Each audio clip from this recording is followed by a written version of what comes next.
15 മാസം ജയിലിൽ കിടന്ന് ഇറങ്ങിയതിനു ശേഷം സ്വപ്ന പറഞ്ഞിട്ടുള്ള ഓരോ വെളിപ്പെടുത്തലും നാളുനാൾ പിന്നിടുമ്പോൾ സത്യമാകുന്നു എന്ന് തന്നെയാണ് വ്യക്തമാകുന്നത്.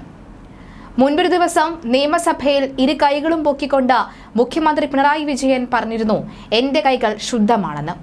അന്ന് രാത്രി തന്നെ കേന്ദ്ര അന്വേഷണ സംഘം ഒരു ഇടിവെട്ട് നീക്കം നടത്തുകയായിരുന്നു.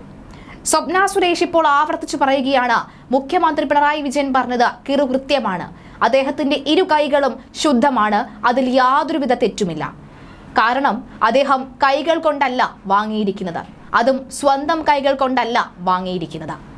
പാവപ്പെട്ട ഓരോ മനുഷ്യനെയും ഇത്തരത്തിൽ വലയിൽ വീഴ്ത്തി അവരെ ഉപയോഗിച്ചാണ് അദ്ദേഹം ഇത്തരത്തിലുള്ള കൊള്ളത്തരങ്ങൾ അല്ലെങ്കിൽ ഇത്തരം സംഭവവികാസങ്ങൾ നടത്തുന്നത് എന്നാണ് പറയുന്നത്.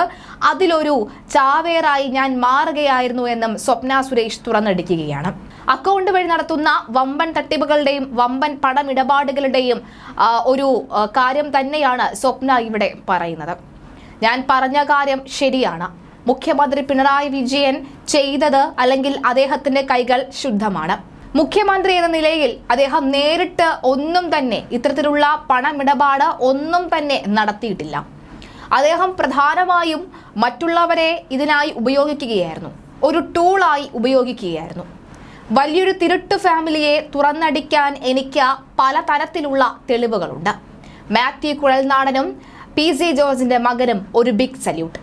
ഒരു പെണ്ണെന്ന നിലയിൽ, ഒറ്റയാൽ പോരാട്ടം നടത്തുന്ന വെറും ഒരു പെണ്ണെന്ന നിലയിൽ തനിക്ക് ഇതിൽ ഇടപെടാൻ ഒരു പരിധി വരെ മാത്രമേ കഴിയുകയുള്ളൂ എന്നും സ്വപ്ന സുരേഷ് പറയുകയാണ്. മരണം വരെ തനിക്ക് പോരാടാൻ യാതൊരുവിധ കുഴപ്പവുമില്ല എന്നും അതിൽ ഭയമില്ലെന്നും സ്വപ്ന പറയുമ്പോൾ, ആവർത്തിച്ച് പറയുമ്പോൾ മുഖ്യനിട്ട് നല്ലൊരു കുത്തുകൂടി കൊടുക്കുന്നുണ്ട്.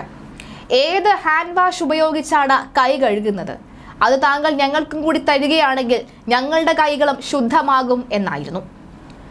എന്നെ ഉപയോഗിച്ച് എന്തൊക്കെയാണ് നിങ്ങൾ ചെയ്തിട്ടുള്ളതെന്ന് എനിക്ക് വ്യക്തമായി അറിയാം. ഒരുപക്ഷെ മുഖ്യമന്ത്രി പിണറായി വിജയനെയും മകൾ വീണ വിജയനും ഇത്ര നന്നായി മനസ്സിലാക്കിയിട്ടുള്ളത് മറ്റൊരു വ്യക്തിയും ഉണ്ടാവുകയില്ല. ഒരുപക്ഷെ MV ഗോവിന്ദന് പോലും ഇവരെ ഇത്രയും നന്നായിട്ട് മനസ്സിലാക്കാൻ കഴിഞ്ഞിട്ടുണ്ടായിരിക്കില്ല എന്നാണ് ഇത് കാണുന്ന പലരും പറയുന്നത്.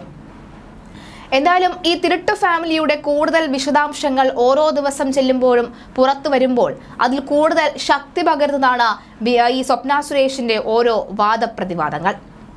നിങ്ങൾ വിചാരിക്കുന്ന തരത്തിലുള്ള ഒരു തരത്തിലുമുള്ള ആൾക്കാരല്ല ഇവരെന്ന് ആവർത്തിച്ചു പറയുകയാണ് സ്വപ്ന ഇവിടെ. മാസപ്പടി വിവാദത്തിൽ അന്വേഷണം നേരിടുന്ന എക്സാലോജി കമ്പനി ഡയറക്ടറും മുഖ്യമന്ത്രി പിണറായി വിജയന്റെ മകളുമായ T വീണ ചെന്നൈ SFIO ഓഫീസിൽ ഹാജരായി എന്ന സൂചന മാത്രമാണ് ഇപ്പോഴും പുറത്തുവരുന്നത്.